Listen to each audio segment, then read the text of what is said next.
On est avec le nouvel homme fort du Sud-Manche, David Nicolas, bonjour. Bonjour. Nous sommes à Avranches pour l'émission Entre nous.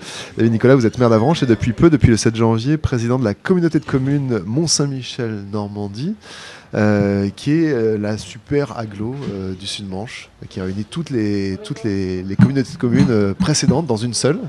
C'est inédit. Oui, alors c'est inédit dans l'histoire de nos collectivités. C'est vrai qu'une communauté d'agglomération, qui est en fait une communauté de communes, de 109 communes de cette dimension, c'est totalement inédit dans le Sud-Manche en effet. Et même, j'ai envie de dire, en Normandie. Comment on fait pour faire vivre ensemble un territoire aussi large? Ça va de Beauvoir jusqu'à Gers, avec des réalités socio-économiques et de population complètement différentes. Alors l'enjeu réside précisément dans l'animation du territoire. Alors j'aime bien le mot animation parce que il est à prendre au sens étymologique du terme, c'est-à-dire lui donner une âme. Et c'est précisément sur cet enjeu que nous avons réfléchi tout au long de l'année 2016 avec la mise en place de pôles territoriaux. Alors les pôles territoriaux, ce ne sont pas des mini-communautés de communes, ou en tout cas des sous-communautés de communes, mais simplement des espaces de discussion entre les élus pour pouvoir maintenir des services de proximité, mais aussi un dialogue de proximité entre les communes et puis la communauté d'agglomération qui, si elle a une posture trop centralisatrice, va forcément perdre ses ouailles, si je puis dire. C'est-à-dire que très concrètement, on aura la tête, c'est-à-dire vous et votre équipe, et puis délocaliser ou en tête de pont sur tout le territoire du Sud-Manche, voilà, des services déconcentrés, on peut dire Voilà. Alors c'est exactement ça. On peut faire le parallèle avec ce qui se passe au niveau des ministères et des administrations qui sont en région. C'est un système déconcentré. Alors attention, les pôles territoriaux n'auront pas de budget propre. Les budgets qui seront engagés pour mettre les projets en route ou pour faire fonctionner les services publics seront bien liés à un seul et même budget qui sera intercommunautaire, enfin qui sera communautaire.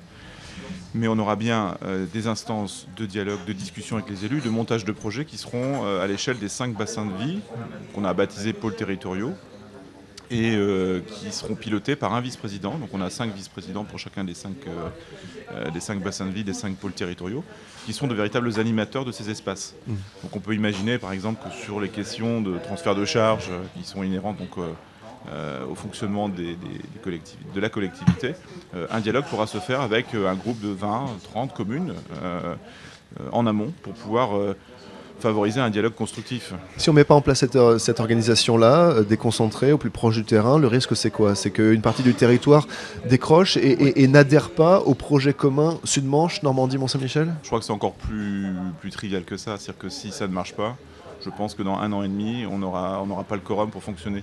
C'est-à-dire qu'il y a un risque véritablement que les élus ne viennent pas siéger à la communauté des communes Mont-Saint-Michel-Normandie? Enfin, en tout cas, moi, c'est ma grande angoisse. Je pense qu'on aurait raté notre projet si dans 1 an et demi, nous n'avions plus le quorum pour nos assemblées. Alors, les pôles territoriaux sont une réponse à cet enjeu d'animation du territoire. On a aussi l'intention, moi j'ai l'intention, je commence cette semaine, d'aller sur les différents espaces communautaires à la rencontre des élus, des services, de façon à, encore une fois, à l'animer, toujours l'animer. Je crois que les élus vont devoir aussi se déplacer. Vouloir que ce soit l'inverse qui se produise, à savoir des élus qui viennent voir le président à Avranches en permanence, c'est absurde. À ce propos, la communauté s'est réunie pour la première fois à Isigny-le-Buat pour sa séance d'installation.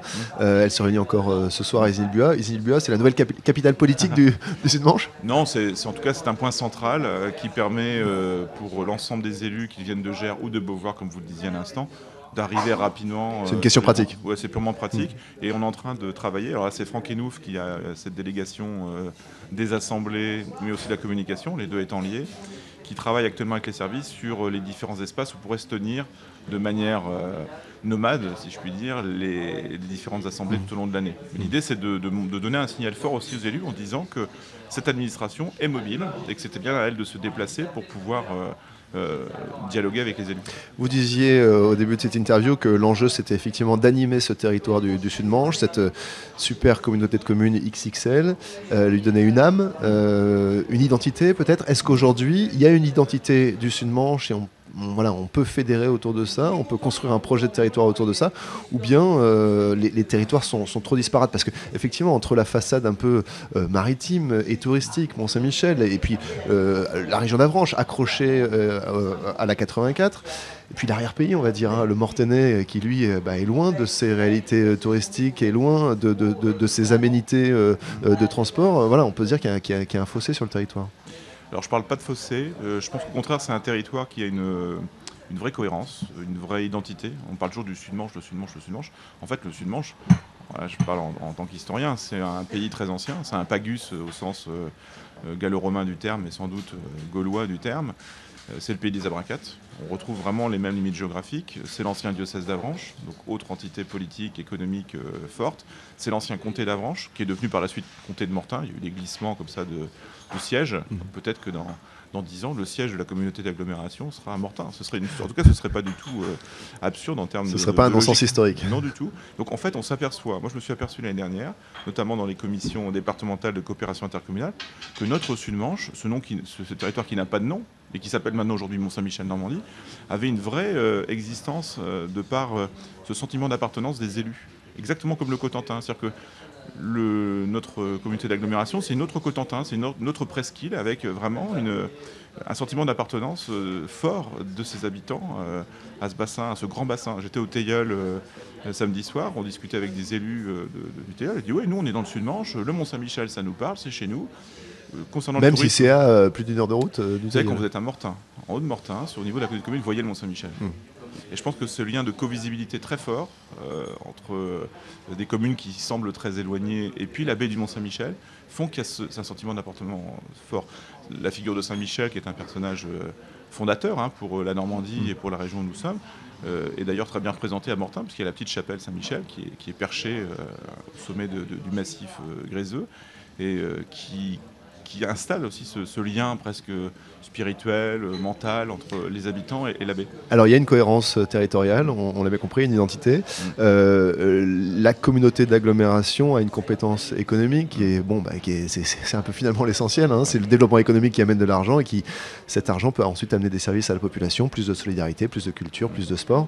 Il y a un projet économique sur le territoire du Sud-Manche déjà. Alors le projet n'est pas ça reste à construire. Le projet est à construire. Enfin tout est à construire. Pour être clair, on a, je pense, 3 années devant. Vous avez des idées déjà, peut-être, oui, des pistes? Je pense que dans la charte de gouvernance qu'on a validée au mois de novembre, on parle de territoire de solidarité. On voit bien qu'il y a, et vous l'avez dit vous-même, des territoires qui sont plus avantagés du fait d'un meilleur réseau viaire. On parle de la 84, il y a le ferroviaire aussi qui est une clé. Oui, en clair, la région d'Avranches est plus favorisée par rapport aux autres. Si la 84 était passée il y a 20 ans ou 30 ans à Mortain, ce serait l'inverse. Ce serait l'inverse. Du moins, on peut l'imaginer. Même s'il y a d'autres facteurs qui font que... voilà. Quoi qu'il en soit, je pense que ce projet économique, alors qui embrasse tous les champs de l'économie, c'est à la fois l'économie au sens strict du terme, avec des industries, des entreprises, des PME, avec un réseau qui est là et qui mérite d'être mieux visible, mieux vu, pour mieux attirer des cadres. On voit quand on discute avec des entrepreneurs qu'ils ont du mal à faire venir des jeunes gens qualifiés, alors jeunes ou moins jeunes. Donc là, il y a un vrai travail à faire. C'est la même chose dans le domaine médical. On voit bien qu'on a des hôpitaux qui peinent à recruter des médecins titulaires. Donc là, il va y avoir vraiment un marketing territorial à mettre en place de façon à faire connaître notre territoire, qui porte un nom maintenant assez attirant. Punchy. Mont-Saint-Michel-Normandie. Mont-Saint-Michel-Normandie, ça claque, comme disent les jeunes. Donc il va falloir qu'on fasse vibrer ce nom. Et puis, bien évidemment, dans l'économie, il faut mettre alors tout ce qui relève du champ de l'innovation. On a la chance d'avoir un secteur numérique assez fort dans le Mortainais. On a la chance aussi d'avoir des pépites. Je pense à Chéreau, je pense à l'usine Blanchet qui est à Avranches, je pense à Nomotech. Enfin, on a beaucoup de pépites, L'étrico Saint-James, bien évidemment, Vuitton. Enfin, on a un réseau d'entreprises, PME, voire grandes entreprises, qui doivent maintenant travailler en réseau pour faire savoir qu'elles sont bien sur ce territoire. Et ça va être notre travail. Et puis l'autre dimension économique qui est essentielle, c'est celle du tourisme. Et j'espère et je souhaite, ça fait partie de mes projets, je sais que c'est partagé par mes collègues du bureau, que l'on puisse mener avec nos partenaires institutionnels l'État, la région, le département, une vraie politique d'aménagement en faveur d'un tourisme structuré. Alors sur le tourisme, les territoires sont très clairement en compétition en France. France, première destination touristique mondiale. Quand ils viennent en France, il faut les faire venir plutôt au Mont-Saint-Michel qu'à la Cité de la Mer à Cherbourg par exemple, ou les deux, ce serait même encore mieux. Cette question de la compétition des territoires, elle se pose aujourd'hui avec effectivement la naissance de ces super agglomérations. C'est-à-dire que tout à coup, le Sud-Manche acquiert un poids qu'il n'a jamais eu précédemment, un poids politique, un poids économique, un poids démographique, un poids électoral, ce qui lui permet d'aller tutoyer des instances qui traditionnellement étaient au-dessus de lui, c'est-à-dire le département, la région. Est-ce que vous allez pouvoir profiter de ce nouveau poids pour peut-être obtenir plus de choses ou infléchir certaines politiques départementales ou régionales ? Alors, vous avez donné la réponse dans votre question, finalement. Ah bon, oui, bien sûr. Bien sûr, je pense que l'intérêt de cette... Alors, qu'est-ce que vous allez chercher d'obtenir, alors ? On va être vraiment dans une histoire de réseau, de construction de projets. Donc, nous, on a déjà en tête, on sait ce qu'on veut faire dire au territoire. On a la chance de se situer dans la complémentarité de beaucoup d'autres territoires. On voit bien que le tourisme fonctionne, c'est d'ailleurs qu'on raconte ces histoires. Notre histoire, elle est liée à la Normandie, au monde anglo-saxon. On l'a vu avec les commémorations du 950e anniversaire de la bataille d'Hastings. Elle est liée aussi au tourisme de mémoire de la Seconde Guerre mondiale. On a la percée d'Avranches, on a la contre-attaque de Mortain. On a des lieux de mémoire très très forts qui sont encore un peu méconnus, mais qu'on a vraiment l'intention de révéler. Et puis on a cette dimension nature environnementale qui est très forte à la fois avec la baie du Mont-Saint-Michel et l'arrière-pays, comme vous dites. Moi, je préfère parler du haut-pays, c'est plus valorisant. Du Mortenay avec des paysages remarquables, des environnements naturels extrêmement préservés. Donc on a ces dimensions à la fois patrimoniales, historiques, environnementales qui sont très fortes qu'il va falloir valoriser. Et je pense qu'on a déjà une bonne visibilité, mais le fait d'écrire un vrai projet qui fasse rêver les gens, des visiteurs nationaux, internationaux, moi je pense beaucoup au monde anglo-saxon, je pense qu'on a tendance à oublier qu'on est un peu Et puis il y a quelques années, c'est eux qui achetaient une maison sur deux dans le Sud-Manche. Il y a encore certaines communes où il y a une forte proportion de résidents qui viennent d'outre-Manche. Donc on a tout un projet à écrire, une histoire à raconter autour de notre image, de notre territoire, de façon à non pas être en concurrence mais en complémentarité. Et je suis très heureux des messages qui ont été délivrés par le préfet de la Manche et Philippe Bas vendredi soir aux vœux du département et de la préfecture, où Philippe Bas a clairement annoncé qu'il allait réunir régulièrement autour de la table les présidents de communautés de communes et d'agglomérations du département de façon à écrire ce projet départemental qui trouvera sa place dans le projet régional. Je pense que la Manche, faire un parallèle avec la région voisine de Bretagne, c'est le Finistère de la Normandie. C'est ce département qui a gardé une vraie authenticité, une âme normande, et qu'il va falloir faire vivre à l'échelle de cette grande communauté d'agglomération. Terminons en parlant un peu de politique, forcément. Vous étiez inconnu en politique il y a 3 ans. Votre parcours depuis est assez performant. Vous avez mis dehors le député maire d'Avranches, en tous les cas de la mairie. Il était candidat plutôt naturel à reprendre la super agglo du Sud-Manche. C'est vous qui sortez du chapeau et qui prenez cette présidence. Ça vous donne des ailes pour la suite. Il y a des élections législatives qui se profilent à l'horizon en juin 2017. Ça vous intéresse ? Non, je pense que... Alors, vous disiez déjà ça quand vous étiez élu maire d'Avranches, je ne serai que maire d'Avranches. Finalement, vous êtes président de la communauté de communes. Oui, alors je pourrais une réponse en 2 temps. Alors, je pense que le métier de parlementaire est un métier bien spécifique, qui demande des qualités que je n'ai pas forcément. En tout cas, c'est mon analyse, je ne vais pas rentrer dans le détail, mais je ne me sens pas prêt pour ce mandat. C'est pas dans mon histoire. Concernant ce que j'avais dit en 2014, force était de constater que le hiatus qui existait entre la ville d'Avranches et puis la communauté de communes à l'époque ont été très, très difficiles à vivre. Et puis il se trouve que ce sont mes camarades du Sud-Manche, les maires de Saint-James, de Saint-Hilaire, le président de communauté de communes de Mortain ou le maire de Mortain qui peu à peu m'ont proposé de prendre ce leadership. C'était pas dans mon projet.